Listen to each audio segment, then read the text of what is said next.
There is a chapter of the Quran that the Prophet ﷺ called the heart of the Quran. Families recite it when someone is about to die. Scholars recite it seeking great blessings. Most Muslims know its name. Very few know what it actually says and why it is so powerful that Allah placed it at the center of His book. Assalamu alaikum wa rahmatullahi wa barakatuh. Welcome to Najam Academy. Surah Yaseen, the 36th chapter in order of revelation of the Holy Quran, is one of the most recited, most beloved, and most deeply meaningful surah. In all of Islamic practice, today we are going to explore what it actually contains, why it holds such a special place, and what it teaches us about life, death, and our relationship with Allah subhanahu wa ta'ala. Why is it called the heart of the Quran? The Prophet sallallahu alaihi wasallam said, everything has a heart, and the heart of the Quran is Yaseen. It's mentioned in Tirmidhi book of Hadith. Scholars explain this in different ways. Some say it is because it contains the core message of the entire Quran: Tawheed, prophethood, and the resurrection. Others say it because it has such concentrated spiritual power that it moves the heart in a way few other chapters do. Its themes are the most fundamental in all of Islam. 1. Allah's power to create and resurrect. Number 2. The truth of prophethood. Number 3. The certainty of the day of judgment.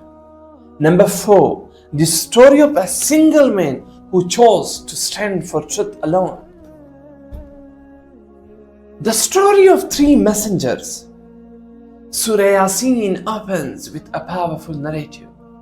A city to which Allah sent 2 messengers. They were rejected. He sent a third to support them. Still rejected.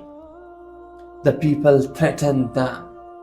Then, from the farthest part of the city, a man came running. He was not from the leadership. He was not wealthy or powerful. He was an ordinary believer. And he stood up before the entire city and declared his faith in the messengers. The city turned on him, and according to the scholars' interpretation, he was killed. And yet, Allah preserved his story in the Quran forever.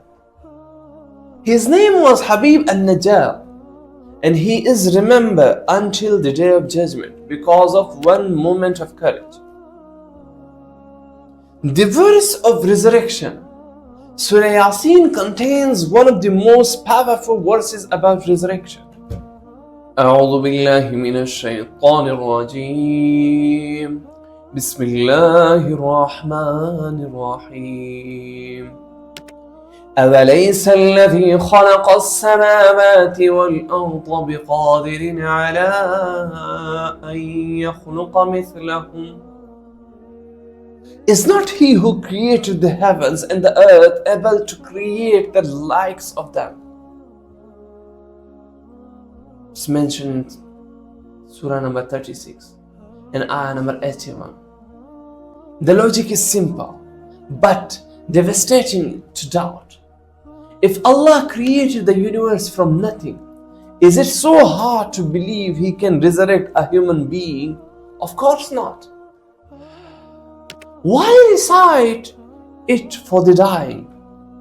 The Prophet ﷺ said, recite Yaseen over young dying ones. It is mentioned in Abu Dawud book of Hadith. Scholars say this. It is because Surah Yaseen eases the departure of the soul. It reminds the dying person of Allah's mercy, of the reality of what awaits them and fills the atmosphere with words of the Quran. The soul hears these words and the words of Surah Yaseen about resurrection, about Jannah, about the mercy of Allah subhanahu wa ta'ala become the last sound the soul receives before departing this world. This is a mercy of the dying, and reciting it is an act of love. Virtues and how to revive this surah. The scholars say Surah Yaseen should ideally be recited every morning for those who wish to begin the day with the heart of the Quran. For those who are ill or near death, as a mercy and ease. For the dead to benefit their souls. Many Muslims memorize it over time. Even if you cannot yet, begin by reading it with translation once a week. Understand the story of the man from the far end of the city.